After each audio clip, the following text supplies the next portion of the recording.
back to my channel. I am the Mass Trans and you are watching me, baby. Now, before we get today's video started, I just want to give a quick what's up to my peeps and a diabolical middle finger to the creeps. You know who you are. Hold on, my eye is itching. Okay, all right, you guys. So it is Sunday morning. And I was on Twitter like late last night. And I saw a tweet from DeRay that was basically calling out Diddy and Revolt TV for releasing a Kanye West interview. Now, I hadn't seen the interview. I wasn't aware of the interview. So I wasn't quite sure what he was referring to.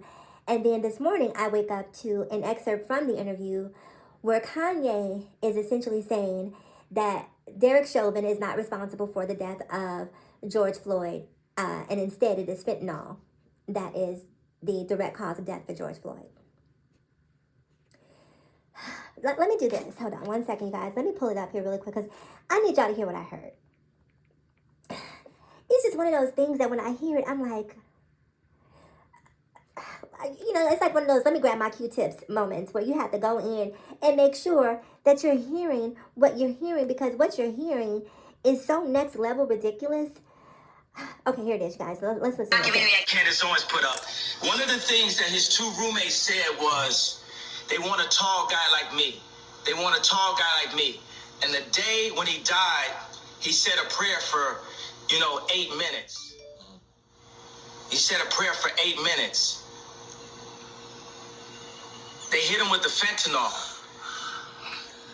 If you look, the guy's knee wasn't even on his neck.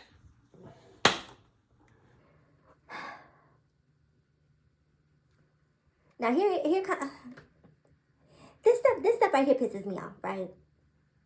It pisses me off, and I want to get through everything he said, but there are just so many moments of incredulity in this interview that I have to stop and address them moment by moment. First of all, it's disrespectful to George Floyd's family. It's completely disrespectful to his family. Secondly, it's disrespectful to all of the people who sat on the side of the road asking the police officers to take their knee off of his neck. All of the witnesses who were there. Like, Kanye is out in Hollywood, in La La Land, underneath Kim Kardashian, making these ugly shoes and overpriced clothes. And meanwhile, George Floyd is laying on the concrete in Minnesota with an officer kneeling recklessly and without any concern for his health or well-being on his neck. And you being Kanye, are going to create a narrative and tell me about what happened to George Floyd. The one thing that we know for sure is that George Floyd can't tell us what happened to George Floyd anymore. That's what we know for sure. And it's just so disrespectful. Like, it's disrespectful to his death. Like, it would be like if people started to question his mother's death, right? Like Donda. Donda is Kanye's mother, for those of you who don't know your hip-hop culture. And Donda famously flew, I believe, down to South America somewhere to have a cosmetic procedure. I don't know if it was a lipo or what she was having done. I believe it was liposuction or some sort of body contouring process. She went, or tummy tuck. She flew down to South America to have this procedure done after doctors in the U.S. advised her that she was not an ideal candidate, right? She said, nope, I'm flying down to South America. I'm having this done. And I don't care what the doctors in America say. They don't know what they're talking about. And I don't know what factors, if it was age, if it was obesity, if it was high blood pressure. I don't know what factors in her health caused the doctors in America to say no to surgery. But the doctors in South America said, green light, let's go. Let's get this money. Let's get this Yeezy money, right? So it would be like people retroactively saying that the doctors didn't cause Donda's death, Donda is responsible. Donda essentially committed suicide by going there and laying on the table when she knew that they'd already told her not to do it. Do you see how disrespectful that is?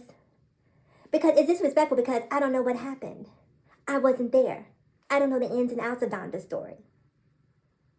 I don't know it. I know what the press has reported. I know that through hypothesizing, I could probably find a most likely conclusion. But the bottom line is, I do not know. And so until Kanye is laying on the pavement in Minneapolis in front of Cup Foods with an officer who weighs 200 plus pounds on his kneeling on his neck for the exact same time, and he lives to tell the story. Like, don't talk to me about what contributed to or what caused George Floyd's death. You can't do that because you weren't there. Everything that you say is suppositions and speculations. You don't know what really happened, and you're talking about it like you're just loud and wrong. Like that.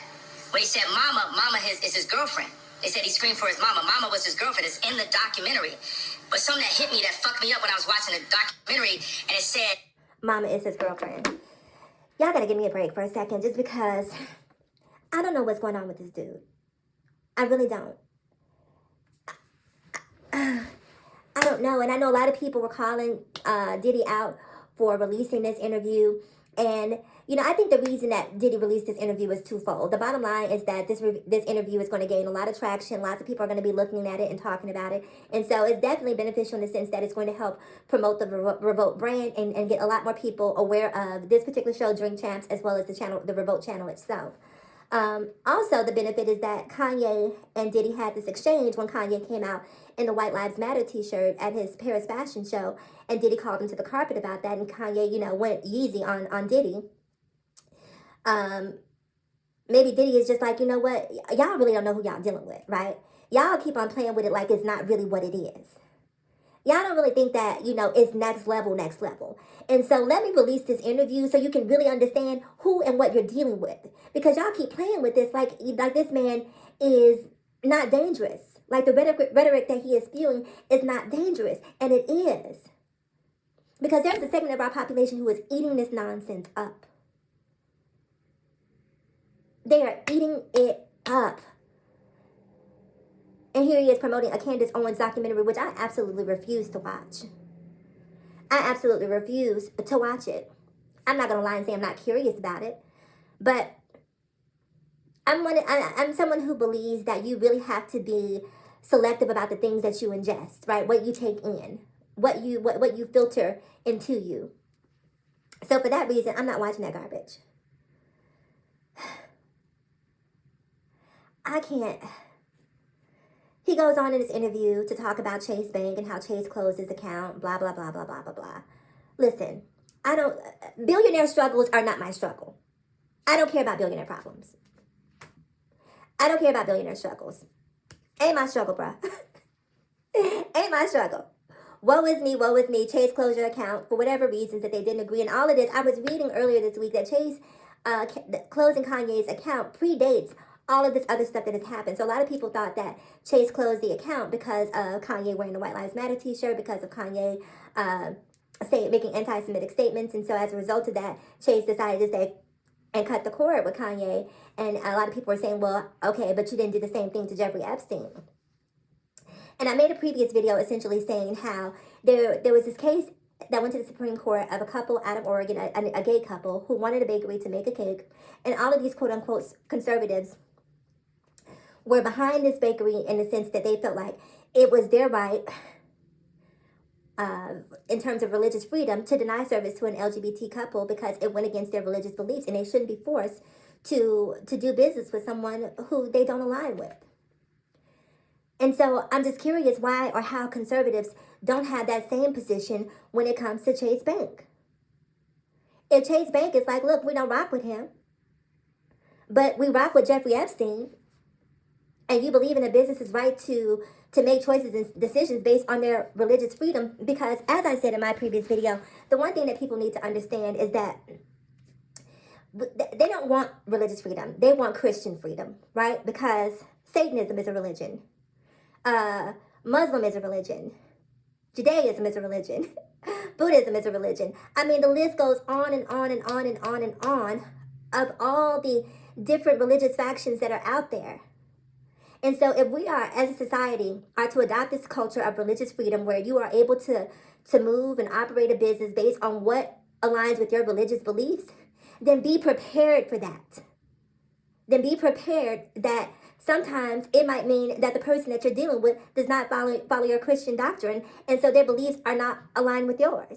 And I don't need you playing the victim when Chase closes down Kanye's account but doesn't close down Jeffrey Epstein's account. Are they both villains? Yes, in my opinion. Are they both toxic? Yes, in my opinion. Should Chase Bank have closed down Jeffrey Epstein's account just based on his behavior and reputation and all of the allegations surrounding him? Absolutely. But at the end of the day, I understand it's not my business, so it's not my decision. It is not my business, so it's not my decision. So this Jeffrey Epstein, Kanye West, comparison is a false equivalency in my opinion, because at the end of the day, it's Chase Bank who is weighing the decisions to make the determining factors, to determine whether or not they want to close one account and leave one open. That's their business. If you operate under the guise of religious freedom.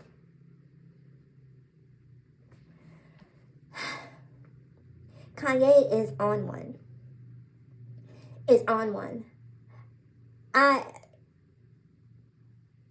I personally can never see myself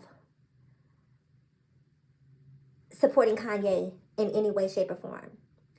I don't give a damn about mental health issues. Like, listen to him talk. If he's off his medications, I don't know what medications he may or may not be on, then whoever is surrounding him needs to get him some help. Because this has destroyed his legacy, in my opinion. This has destroyed his legacy. And we as black people need to understand this about Kanye, about Ye. Kanye was who we loved. Ye, we don't know him. We don't know him. Right about the Yeezus years, when he started calling himself Yeezus, this is when all of the cuckoo caca began to happen, and he just turned and metamorphosized into a completely different entity and being, one that is completely not familiar to most of us who live in the logical realm. So we need to understand that we're going to have to let that go. We're going to have to let Ye go ahead on and be Ye. He's not for us. And one more thing about this Chase thing that I wanted to say before I go. You're so concerned. You knew Chase was a Jewish institution. Why would you put your money there, Kanye? Yay. Why wouldn't you put your money into a black-owned bank? Why? Why? Because you have $140 million that you could have taken and put into a couple of different black-owned financial institutions that would have loved the opportunity and probably giving you top-tier service. A, because you're Yeezy, and B, because your account is a major or primary account, and they're going to give you white glove service. And we know how you love white glove, baby. We know how you love all things white. So they would have given you the service that you want.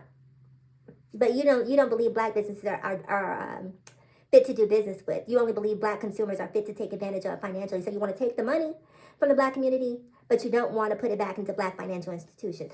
I'm just saying. So I said what I said.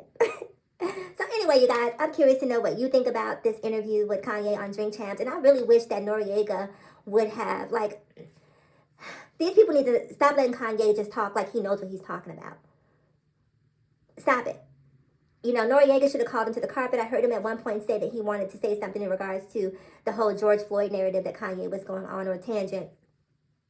But he didn't. He let him speak, uninterrupted. He talked about the Jewish media. Kanye, you are everywhere.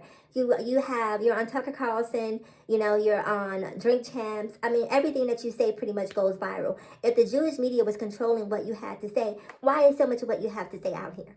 No one's controlling what you have to say. No one except for the voices in your head. They're puppet mastering what you have to say. But anyway, I'm curious to know what you have to say. And listen, I know that there are a lot of conservative people. I don't know why that is on YouTube. It just seems like all of the conservative people who want to support Kanye and disagree with my opinions have a propensity to click watch. Like, why y'all over here watching me? Why?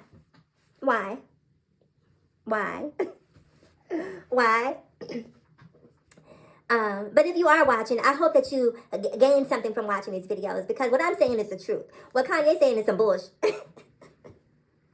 So anyway, you guys, please do me a huge favor. Like, comment, subscribe, and share if you care. And as always, in closing, ask yourself this one poignant question. Why be bitter when we can be better? So let's be better together. I'm the Mass Trans, and I'll talk to you guys again in my next video. Bye-bye.